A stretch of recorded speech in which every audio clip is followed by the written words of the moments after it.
A flat tire and a life lesson. The boy who taught kindness. Matthew Evans, a wealthy man in his late 70s, sat alone in his silver Mercedes, tapping his thumb impatiently against the steering wheel. The air conditioner hummed, barely keeping the Kentucky heat at bay. Retired and wealthy from a life of business and finance, Matthew was used to things working in his favor. But that day he found himself stranded with a flat tire far from the comforts of his pristine mansion on the outskirts of town. After a few attempts to call for roadside assistance with no luck, he sighed and resigned himself to the fact that he'd have to wait. Just as he started to feel a tinge of frustration bubbling up, he saw a figure walking toward him down the road. A young boy, maybe 13 or 14, wearing a faded t-shirt and worn-out sneakers, approached with a determined expression. Matthew watched as the boy's eyes narrowed, examining the car before giving Matthew a polite but confident nod. "Got a flat, sir?" the boy asked, his voice steady. Yes, I do," Matthew replied, feeling a strange mix of relief and unease. "I was hoping for a bit of help, but my phone's got no signal out here." The boy gave a little smile. "I can help with that," he said, kneeling beside the tire without hesitation. "My grandpa taught me how to change a tire last summer. Do you have a spare?" Matthew gestured to the trunk, watching as the boy opened it and pulled out the necessary tools.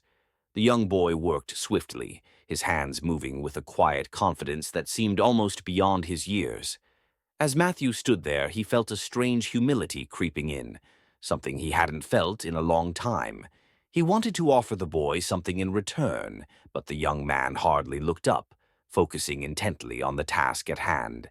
After a few minutes, the boy finished, wiping his hands on his jeans and stepping back. "All done," he said simply, offering a small, satisfied smile. Matthew reached into his wallet and pulled out a few bills, holding them out to the boy. "Here, take this. I really appreciate your help." But the boy took a step back, raising his hand politely. "Thank you, sir, but I don't need anything. Just happy to help." Stunned, Matthew stood there, money still in hand, as he watched the boy turn and walk away down the road. The interaction had left him moved somehow, though he couldn't quite put a finger on why. Alone now, he slipped the money back into his wallet and got back into his car, watching in the rearview mirror as the boy's figure grew smaller in the distance. For the rest of his drive, Matthew's thoughts kept drifting back to the boy. There was a quiet dignity about him, a self-assurance that wasn't born from money or privilege, but from something deeper. That night, as he sat alone in his lavish home, Matthew found himself unable to shake the image of the boy, walking away with nothing but a smile. That evening, Matthew sat in the leather armchair of his study, surrounded by shelves of books he rarely opened. The room was quiet, save for the soft ticking of the grandfather clock in the corner. His dinner, a perfectly prepared steak and asparagus, sat untouched on the side table. He couldn't stop thinking about the boy. Matthew had encountered thousands of people in his lifetime, business partners, employees, investors. Most interactions revolved around negotiations, favors, and deals. There was always an exchange, a price, or an expectation. But this boy, this stranger, had helped him for no reason other than kindness. He leaned back, sipping his scotch. The memory of the boy's confident smile replayed in his mind. He didn't look like someone who had much, Matthew thought. The worn shoes, the faded clothes, the dust on his hands, it all told a story. And yet the boy carried himself with a kind of integrity that seemed so rare these days. The next morning, Matthew couldn't resist the urge to find the boy. He didn't know why, but something inside him felt unfinished. Maybe it was guilt, maybe gratitude, or maybe just curiosity. Whatever it was, he found himself driving down the same stretch of road, scanning the horizon for any sign of the boy. Hours passed as he stopped at gas stations and small diners, asking anyone who would listen if they'd seen a young boy fitting the description. Most shrugged or shook their heads, until finally an older woman behind the counter at a small cafe spoke up. "Sounds like you're talking about Elijah," she said, wiping her hands on her apron. "That boy's always helping folks around here. Lives with his mama over in Harlan." "Harlan?" Matthew repeated, making a mental note. "Thank you." The town of Harlan was an hour away, nestled in the foothills of the Appalachians. The drive was scenic, but Matthew barely noticed. His mind was racing with questions. What kind of life did this boy have? What kind of family raised someone like that? When he arrived in Harlan, the streets were quiet, lined with modest homes and small businesses. He asked a few locals about Elijah and was eventually pointed to a small house on the edge of town. The house was worn but tidy, with a front porch that sagged slightly under its own weight. Matthew parked his car and hesitated for a moment, unsure of what he would even say. Taking a deep breath, he knocked on the door. It opened a moment later, revealing a woman in her early 40s. She looked tired but kind, her eyes sharp and curious as she sized him up. "Can I help you?" she asked. "Good morning," Matthew said, clearing his throat. "I'm sorry to bother you, but I believe I met your son yesterday. Elijah, right? He helped me with a flat tire." Her expression softened instantly. "That sounds like my Elijah," she said with a small smile. "He's always helping folks."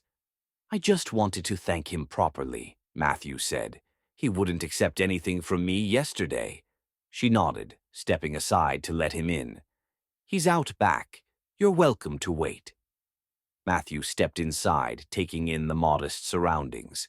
The furniture was old but clean, the walls adorned with family photos and a few hand-drawn pictures that looked like they came from a much younger Elijah. It was a far cry from his own home, with its pristine surfaces and expensive artwork. Yet something about this space felt warmer, more alive. He followed her out to the backyard where Elijah was repairing the fence. The boy looked up, surprised to see Matthew. "Hey, mister," Elijah said, wiping his hands on his jeans. "What are you doing here?" Matthew smiled, feeling strangely nervous. "I wanted to thank you again. You helped me when I really needed it, and I just couldn't stop thinking about it." Elijah looked at him for a moment, then gave a small, shy smile. "I told you, mister, I don't need anything." Matthew nodded, feeling a bit of his own pride chip away. "I know you didn't want anything, but I still feel like I owe you." He paused, reaching into his jacket pocket and pulling out a small envelope. "I want you to take this. It's a little something. Maybe it can help you and your family." Elijah's eyes flickered to the envelope, but he didn't reach for it. Instead, he shook his head, looking down at the ground. "We're fine, mister. My mama works hard. We get by." Matthew felt a tightening in his chest. There was something about the boy's humility, his dignity, that unsettled him. He had expected the typical response, gratefulness, perhaps even excitement, but Elijah seemed almost embarrassed by the offer. "I understand," Matthew said, tucking the envelope back into his pocket. "But I want you to know, Elijah, that what you did for me wasn't something small. It meant a lot." The boy simply nodded. "I know. Helping people is just what we do around here."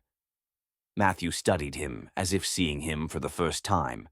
There was something deeply genuine about Elijah, something that spoke to a quiet strength, a kind of wisdom Matthew had long since lost in his own pursuit of success and wealth.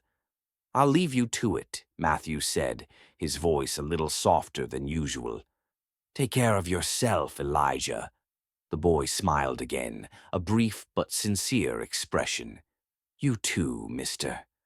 As Matthew turned to leave, he felt a strange peace wash over him, as though something had shifted in him in those few minutes with the boy. His thoughts were clearer now, less cluttered by the noise of his life. He no longer felt the need to fill every space with luxury and possessions. He was left with an understanding that there were things far more valuable than money, things that couldn't be bought or sold.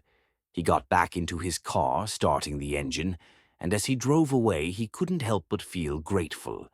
Grateful for a boy who taught him something simple yet profound, that kindness, dignity, and humility were gifts that didn't cost a penny. If you liked the video, subscribe and share with your friends.